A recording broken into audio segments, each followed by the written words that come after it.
Saudações! Nós vamos falar brevemente. Olha que lua bonita, nossa senhora! A gente vai falar brevemente sobre os problemas que tornam o colapso dos Estados Unidos inevitável. Desdolarização da economia mundial, a armadilha inflacionária, a questão da dívida.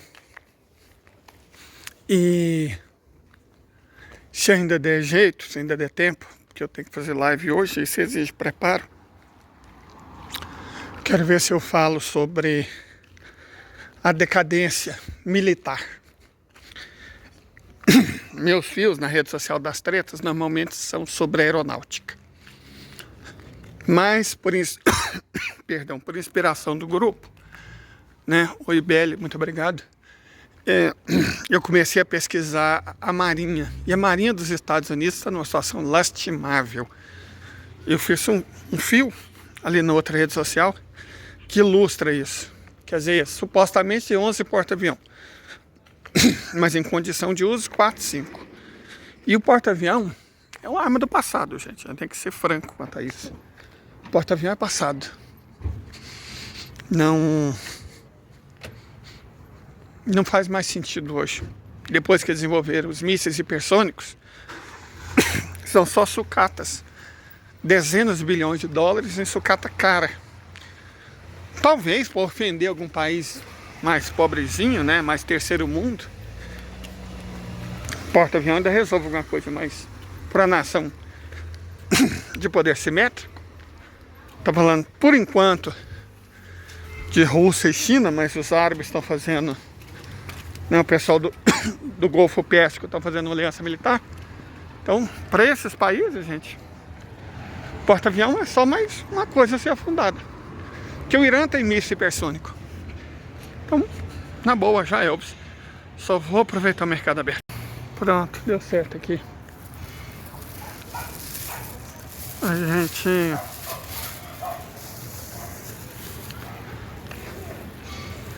Cara, deu certo. O mercado estava aberto.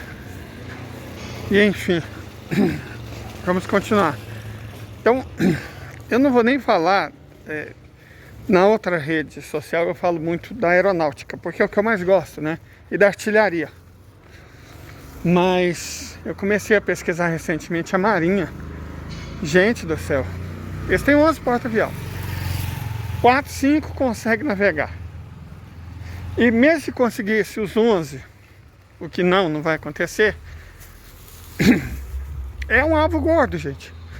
É um pato gordo de mais de 100 mil toneladas cada um, lento, que é um alvo muito fácil para míssil hipersônico.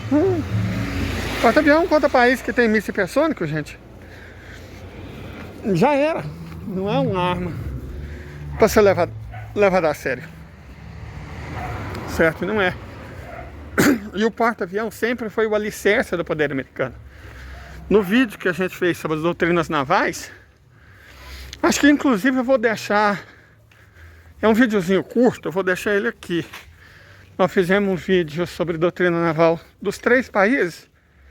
E eu vou deixar aqui a doutrina naval russa e a doutrina naval americana, para ficar claro o que eu estou falando.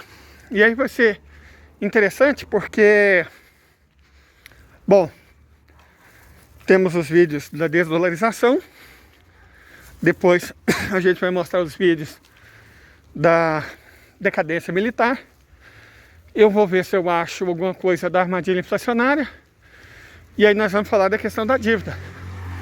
Para mostrar o fato de que os Estados Unidos, gente, o país, já era. Eu não sei nem se ele vai continuar existindo. Porque farinha pouco, meu pirão primeiro. O processo que culminou na desintegração da União Soviética aconteceu por bem menos, certo? Os Estados Unidos não são uma pátria de verdade. Os Estados Unidos são um mercado. Mas o Texas quase é uma pátria. O Havaí quase é uma pátria. O Alasca quase é uma pátria. A Califórnia quase é uma pátria. Nova York quase é uma pátria. Então nós temos várias quase pátrias. emergindo. De toda forma, eu vou deixar os outros vídeos aqui. Muito obrigado y hasta más. El mundo está pasando por un proceso de desdolarización. Entonces la gente se está deshaciendo de los dólares. Y esto obviamente tiene implicaciones terribles para el dólar en general, pero principalmente para los ciudadanos americanos. Y vean lo que dice aquí Charlie Kirk hablando sobre el peligro que implica la desdolarización del mundo. Wasn't a good idea for us to become the world reserve currency. However, it's a fact that if we stop being the world reserve currency, every single person in America gets significantly poor overnight. Si el mundo se desdolariza, inmediatamente lo que va a suceder es que va a haber un flujo gigantesco de moneda dólar de regreso a Estados Unidos, una inflación enorme y los americanos se van a volver brutalmente más pobres de la noche a la mañana. Quiero que aquí recuerden y tengan en presente estas imágenes de las calles llenas de zombies en Estados Unidos, de la gente viviendo en casas de campaña bajos de puentes, de las personas que duermen en sus carros y ya las condiciones terribles que está viviendo de pobreza Estados Unidos, la gente comiendo de basureros, agarrando comida detrás de los supermercados, aunque sea comida tirada a la basura para poder sobrevivir, el nivel de deuda y de inseguridad material que vive la gente en Estados Unidos, y multipliquen esto por 10 en el caso de que el mundo se desdolarice. ¿Por qué? Acuérdense que el dinero tiene un valor también relativo en contra de qué tanta gente lo quiere o qué tanta gente le encuentra un valor o lo quiere usar versus el dinero disponible fluctuando en el capital o fluyendo a través del mercado. Entonces de repente van a haber muchísimos dólares y poca gente que los va a querer. Entonces los dólares van a regresar a casa con muchísimo menos valor relativo del que tienen hoy en día. Hay décadas enteras donde parece que no pasa absolutamente nada y de repente hay semanas donde parece que pasan siglos. Por primera vez, el GDP de los BRICS superó el GDP del G7. Los BRICS contribuyeron el 31.5% del PIB global ajustado por PPA, mientras que el G7 solo proporcionó el 30.7%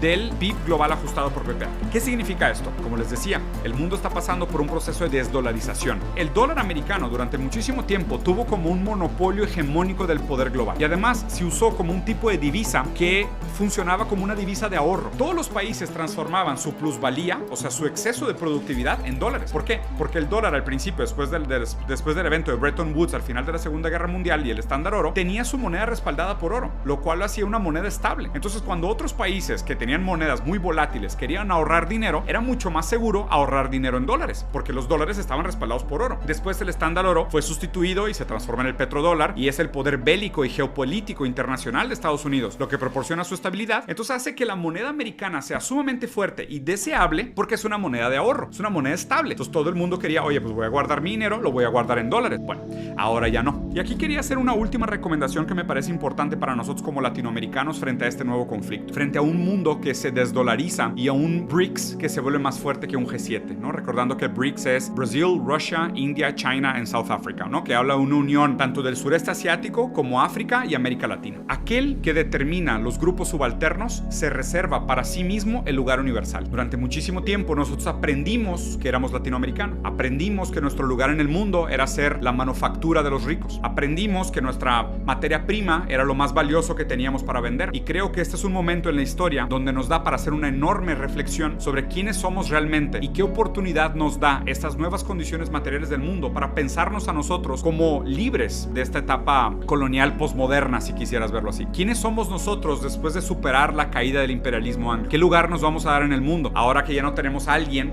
que nos dijo que éramos eternos esclavos, eternos productores, eternos proveedores de materia prima barata y de mano de obra barata? ¿Qué lugar queremos en el mundo? Acuérdense que adoptar el discurso colonial también de alguna manera nos coloniza mentalmente y nos hace inconscientemente esclavos eternos, porque la idea de ser subyugados es una parte tan importante de nuestra identidad como nuestro color de piel, como nuestro idioma, como nuestra bandera y nuestros símbolos patrios. Abandonar esta idea de que nosotros estamos eternamente naturalizados a ser colonizados y a ser sobreexplotados es también la necesidad ideológica de superar esta etapa colonial e imperialista.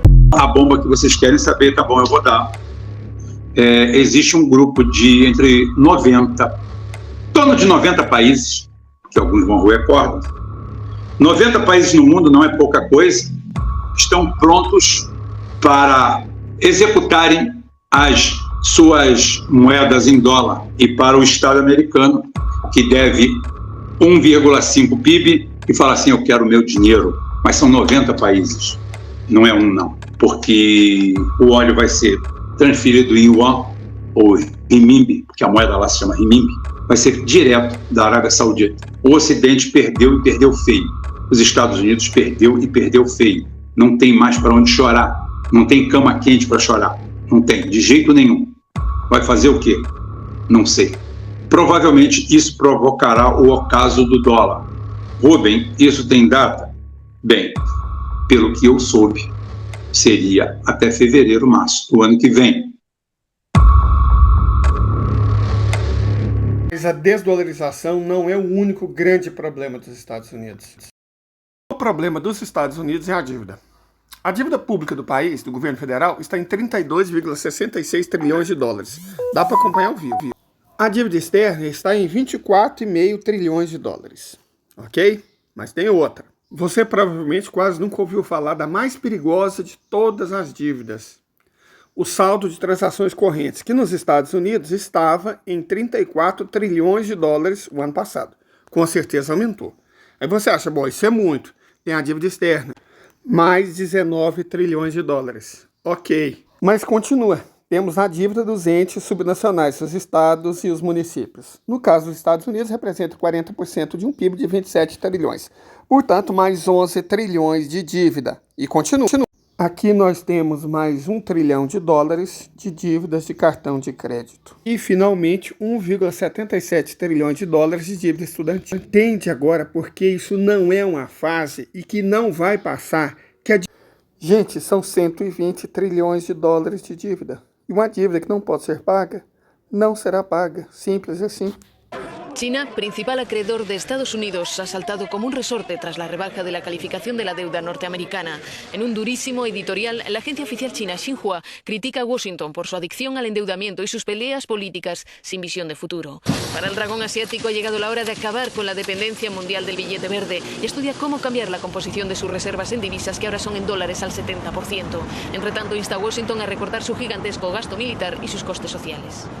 Me mandabais este vídeo y preguntabais qué ha cambiado. Básicamente que Estados Unidos sigue siendo el mismo, pero China ya no es la misma. Estados Unidos, igual que mucha otra gente, piensan que serán el hegemón mundial para siempre, como lo pensaban en el Imperio Británico o español. Se quedan con la foto y no ven la película. Antes tardaba décadas o incluso siglos en darse un cambio de hegemón, hoy lo estamos viviendo en directo. El problema es que Estados Unidos no tiene un plan para ser segundos. No existe en su cabeza esa posibilidad, y morirán matando.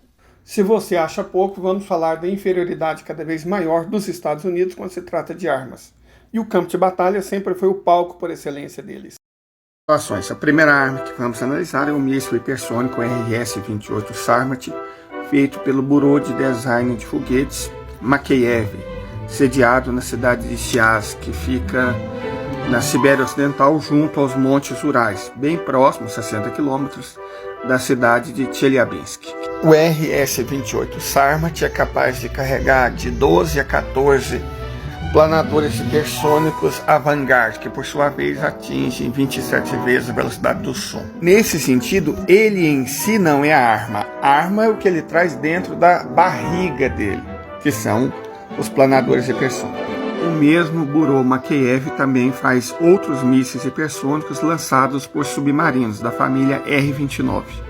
São eles o Liner, o Sineva e o Volna, todos da mesma natureza. O mais importante Bureau de Design de Mísseis Hipersônicos da Federação Russa é o Instituto de Tecnologia Térmica de Moscou. O primeiro produto importante que ele faz é o míssil hipersônico RS-26 Rubege, que faz 20 vezes a velocidade do som e carrega 4 ogivas por uma distância de até 6.000 km, portanto é de médio alcance. O Bureau também é responsável pelo RSM-56 Bulava, que carrega de 6 a 10 ogivas e viaja a uma velocidade de até 12 vezes a do som, por uma distância de até 15.000 km. Mas a arma mais sofisticada e poderosa que eles fabricam é o RS-24 IARS, que atinge mais de 30 vezes a velocidade do som e leva de 3 a 6 ogivas por até 12.000 km de distância.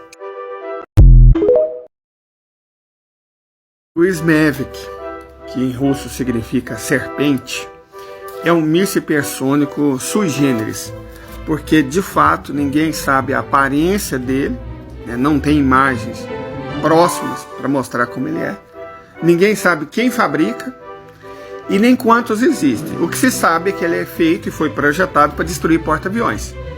Nos Estados Unidos, por exemplo, tem apenas 11. Ele pode ser lançado tanto da costa quanto de navios e atinge uma velocidade de Mach 27, ou seja, 27 vezes a velocidade do som, alcançando até 4.000 km com suas ogivas nucleares. O míssil hipersônico Zircon é projetado e construído pela NPO Masnostrenia, que é uma subsidiária da Corporação de Mísseis Táticos. Ele tem um alcance de 1.000 km e opera a uma velocidade 9 vezes superior à do som. Foi projetado para ação naval, tanto para afundar porta-aviões, porque ele consegue levar cargas nucleares, quanto levando cargas mais convencionais, como termobáricas, afundar também destroyers, cruzadores, navios de modo geral. A corporação que o produz também faz mísseis supersônicos famosos, como o P-800 Onyx. Na Federação Russa, o design está à frente da fabricação. Então, com o desenho da Corporação Tática de Mísseis e fabricação da NPO Vimpel, 2 mísseis hipersônicos AR-AR, o RVV-AEPD Mach 5 e o R-37M, que é esse que nós vamos ver agora. Uma máquina extraordinária que voa 6 vezes a velocidade do som e é capaz de fazer 400 km em 3 minutos. Como ele tem uma série de sistemas de navegação redundantes e uma velocidade extraordinária, não importa a aeronave que ele mirar, ela será derrubada. Para fins práticos, o Ra-47M2 Kinjal é um dos poucos mísseis hipersônicos que de fato já foi usado. Ivano-Frankivsk foi a primeira cidade a ser presenteada. É um míssil hipersônico ar-terra ou ar-mar, que serve tanto para destruir objetivos no oceano quanto em terra, que voa a uma velocidade de até 12 vezes a do som, e ninguém sabe quem fabrica nem onde. Suspeita-se da JSC Votkинский e da Corporação de Mísseis Táticos. Ele pode ser lançado tanto do MiG-31 quanto do que eu acredito ser um dos aviões mais bonitos que existem, o Tupolev Tu-M22. O MiG-31K pode carregar um desses mísseis e o Tupolev Tu-22M pode carregar até 3. Que a nova arma será capaz de atingir Israel em 400 segundos, 6 a 7 minutos a partir do lançamento. O general Hajizadeh anunciou pela primeira vez que uma arma hipersônica estava em desenvolvimento em novembro passado, durante um evento realizado pela morte possivelmente acidental de um influente cientista de foguetes iraniano. De acordo com o governo do Irã, pois embora algumas fontes ocidentais digam que foi um ataque israelense. Seu nome, Fatah, que significa vencedor ou abridor, foi supostamente escolhido pelo próprio presidente Raisi e não deve ser confundido com várias armas iranianas denominadas Fateh ou Conquistador, como o mais curto míssil Fateh 313 de longo alcance. Fatah supostamente utiliza um foguete de combustível sólido, que ao contrário de um foguete de combustível líquido, significa que pode ser pré-carregado e mantido em espera para lançamento a curto prazo. Isso também significa que o míssil é potencialmente mais móvel, pois não precisa ser abastecido antes do lançamento, o que pode ajudar na capacidade de sobrevivência. As fotos mostram que o míssil tem 2 conjuntos de 4 aletas de manobra. Utiliza um propulsor de foguete esférico semelhante a um Arash-24, que o veículo de lançamento de satélites do Irã USA. Os propagandistas de Teherã há muito enfatizam o brio para vídeos musicais sobre mísseis, e a inauguração do Fatah não foi exceção. O vídeo mostrou algumas imagens de lançamento gravadas tanto do solo quanto de uma câmera voltada para baixo na fuselagem do míssil. Também inclui imagens de um teste de solo do bocal do motor de vetorização de empuxo do segundo estágio do Fatah, que pode girar para permitir que o veículo de reentrada manobrável, MARV, do míssil manobre. No entanto, a maior parte do vídeo era composta de animação por computador, mostrando o mar vicônico do míssil se separando do foguete, usando a vetorização de empuxo para desviar evasivamente para evitar o fogo da defesa aérea, e, finalmente, mergulhar em um alvo pontual indefinido no deserto abaixo. Mas, será que é realmente hipersônico? O general Hajizadeh afirmou em seu discurso que a arma não pode ser destruída por nenhum outro míssil devido à forma como se move em diferentes direções e em diferentes altitudes. Dessa forma, é sempre apropriado aceitar as reivindicações tecnológicas do Irã com mais do que alguns grãos de sal, já que o país, em várias ocasiões, construiu maquetes de caças furtivos e os apresentou de cara ao público como aeronaves voadoras reais. No entanto, eram completas com imagens de Photoshop. Corea del Norte lanza un misil hipersónico. Ayer Corea del Norte aseguró haber lanzado un misil hipersónico. Misil hipersónico, aunque se trata de una tecnología que ahora está muy poco desarrollada y muy pocos países la tienen, los misiles hipersónicos son aquellos que técnicamente al volar rompen al menos 5 veces la barrera del sonido. Superarían los 6.000 km por hora, algo que haría imposible interceptarlos. Sí, una de las armas del futuro, pero no tan futuro, porque Corea del Norte lanzó uno ayer con éxito desde sus montañas hacia el mar de Japón. Recuerda que Corea del Norte está sujeta a sanciones internacionales debido a su programa de armas nucleares, ya que Naciones Unidas prohíbe la prueba de misiles balísticos. Aún así, lleva años desarrollando misiles capaces de alcanzar no solo Corea del Sur y Japón, sino Estados Unidos, por lo que se ha declarado una potencia nuclear. Ahora, el embajador de Corea del Norte ha dicho ante la ONU que su país tiene todo el derecho del mundo a desarrollar, lanzar y probar sus misiles por seguridad nacional. A China testou um míssil hipersônico que tem a capacidade de viajar até 5 vezes mais rápido do que o som. O lançamento aconteceu em julho, mas segundo informações divulgadas agora, a nova arma tem uma tecnologia que nenhum outro país possui. O foguete manobrável pode disparar um outro míssil em pleno voo.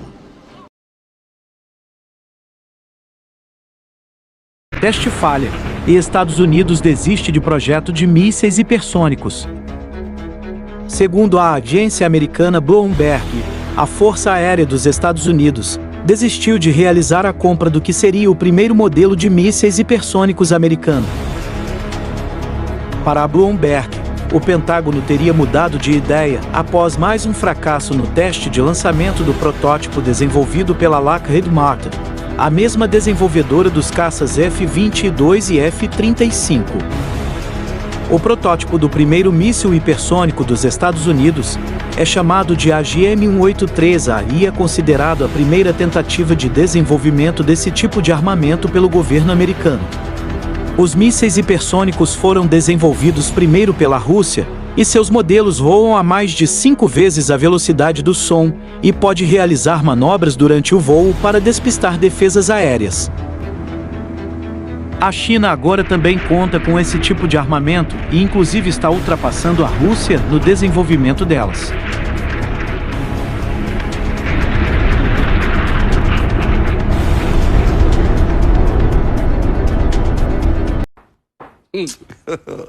God have mercy upon us. The US military has registered another failure.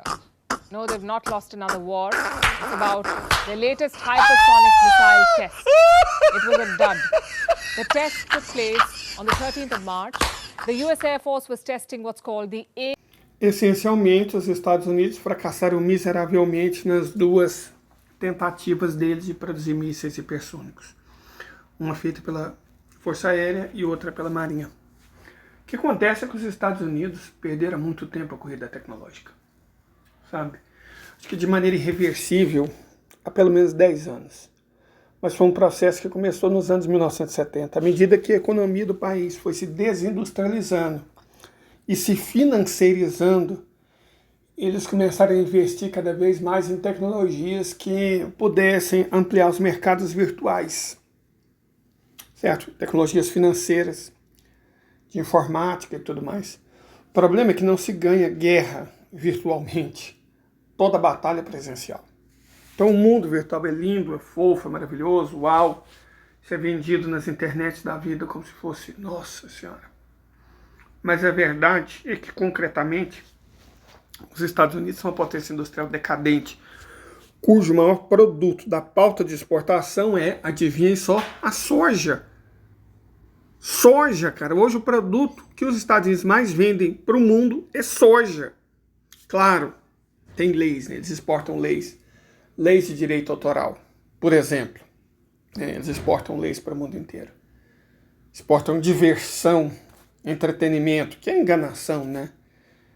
Sempre que você está assistindo um Disney, sempre que você está assistindo um Marvel, sempre que você está assistindo um DC Comics, sempre que você está assistindo um Netflix, sempre que você está ouvindo qual que é o nome? Taylor Swift, você está pagando dinheiro para os Estados Unidos. Esse é o principal produto que eles vendem. Entretenimento, informação, engambelação, engano, certo? Tecnologia usada para isso. Eles ganham muito dinheiro assim. Tanto que a principal medida da Rússia para recuperar os 300 bilhões que os Estados Unidos roubaram deles foi simplesmente abolir a propriedade intelectual americana. Certo? Abolir a propriedade intelectual americana, porque é disso que eles vivem há muito tempo.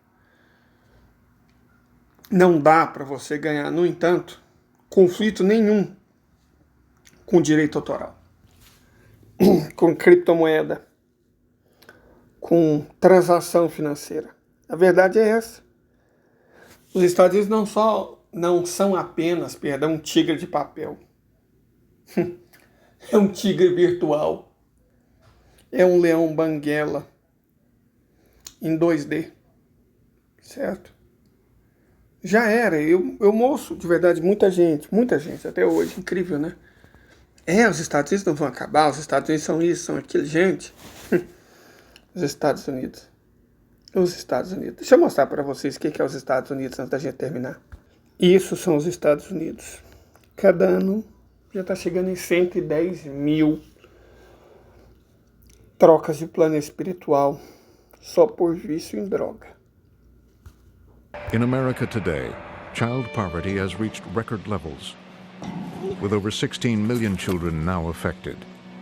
16 milhões de crianças afetadas pela pobreza, que não têm o que comer todos os dias. Isso são os Estados Unidos da América. Nem o Brasil tem esse número. Nem o Brasil. 16 milhões de crianças que não têm o que comer todos os dias. Isso são os Estados Unidos. Sabe, o processo de concentração de renda contínuo desde os anos 1970, a partir do momento em que os Estados Unidos financiarizaram a economia deles, está destruindo finalmente o país. Destruiu o nosso, né, financiarização da nossa economia. A Lei Candia, que significou, além da financiarização, a reprimarização, destruiu o nosso.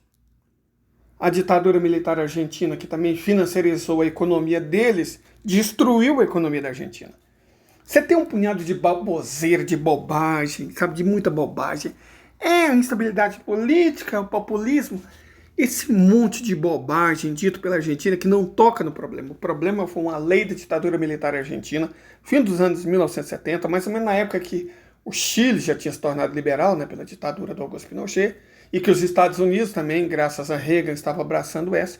A ditadura militar argentina financiarizou a economia deles. E dali em diante foi só para trás.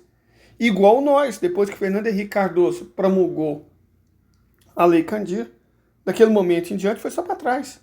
Nos desindustrializamos, a classe média declinou, o país empobreceu, estados industriais entraram em decadência, se tornaram fascistas, certo? E o país desandou nisso que nós estamos vendo. O problema é que ninguém toca no verdadeiro culpado. Ninguém fala do verdadeiro culpado. Que é capitalismo, gente. Isso aí tudo é capitalismo. Fatalmente, claro, os democratas são incompetentes, os republicanos são obtusos, sabe? O sistema é mau e não tem ninguém legal. Mas isso é capitalismo. Uma hora ou outra, fatalmente iria acontecer. Aí quando você fala, a China é capitalista. Cara, quem fala isso é trotskista. Ou liberal safado, que quer dar a impressão que a China ficou rica porque se tornou capitalista, quando foi exatamente o contrário. O último ano do governo Deng Xiaoping, as pessoas viviam pior do que no último ano do governo de Mao Zedong. A China enriqueceu mesmo com Xi Jinping, que iniciou uma série de programas de nítida inspiração marxista, né? A construção do que ele chama de civilização ecológica chinesa para a construção de uma sociedade moderadamente próspera, dirigida e organizada pelo Partido Comunista Chinês. Isso é China. Tem capitalismo? Não, não como sistema, tem como método. São duas coisas muito diferentes. Usar como sistema e usar como método. A China usa como método. E o bilionário que se esquece disso, bom, basta lembrar que nos últimos 20 anos, 14 bilionários receberam, como eu diria, 2 projéteis na nuca para lembrar eles que a China não são os Estados Unidos. E que a China não, ela não é capitalista. Na China, quem se esquece disso, bom, chegou a ser muito poderoso, né, o dono do AliExpress, agora é blogueiro no Japão. Que parece que ele se esqueceu disso, né? Que China não é Estados Unidos. Bilionário lá não faz o que quer. Está a serviço do Estado. Está a serviço do Estado. Eu, honestamente, eu lamento imensamente. Eu lamento de verdade, cara. O povo americano não tem culpa do sistema econômico que a elite forçou eles a adotar. Não tem culpa. Mas está pagando por isso. Em especial, está pagando aqueles que são mais frágeis. No caso das crianças. E vendo isso, negar que está acontecendo alguma coisa. Does your family ever come out here and look for you? Yeah. I just saw my dad not too long ago. You seen him? Yeah, and then my mom, we tried to do an auction on É querer muito se enganar a respeito das qualidades desse país que não tem SUS. Yeah, a couple different family members came in, but yeah. Do you keep in contact with your family? Yeah, for the most part, but not through cell phone. But yeah. So what about you? How what do you find interesting around here? Where are you from? Around here, or? No, I'm from California too. From Southern Cali. Cool. I was just wondering what you were doing out here, wandering around. And if you need to get in contact with your family. Just like going where the wind takes me.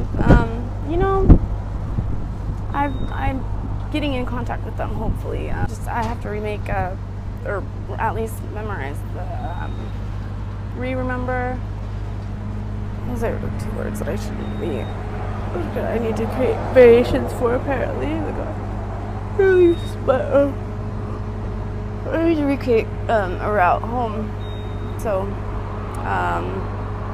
or at least have a larger map, a larger scale, because bringing like parts of California here, I don't know, it's just not quite the same. But we literally don't have like the same soil and stuff. Are you staying by the calf? Are you staying at calf? Some plots of land do. No, I usually just stay around. Yeah. Just stay around here. Wherever is a safe zone, I usually lead people to safe zones. Do you need any help getting back home? A ride to California would be awesome, but a safe ride, because I'm pretty like I don't know. I just we're trying to get people to feel better, like mentally and physically, before I like accept any type of rides and stuff. But like maybe a flight would be cool. Yeah, if I could make enough money for a flight home. It's about an hour flight. That would be neat. Yeah. I used to take Southwest Airlines. You say your name was Nicole, right? Yeah, Nicole Taylor Gullah. But I, Nicole Taylor Gullah. But I freaking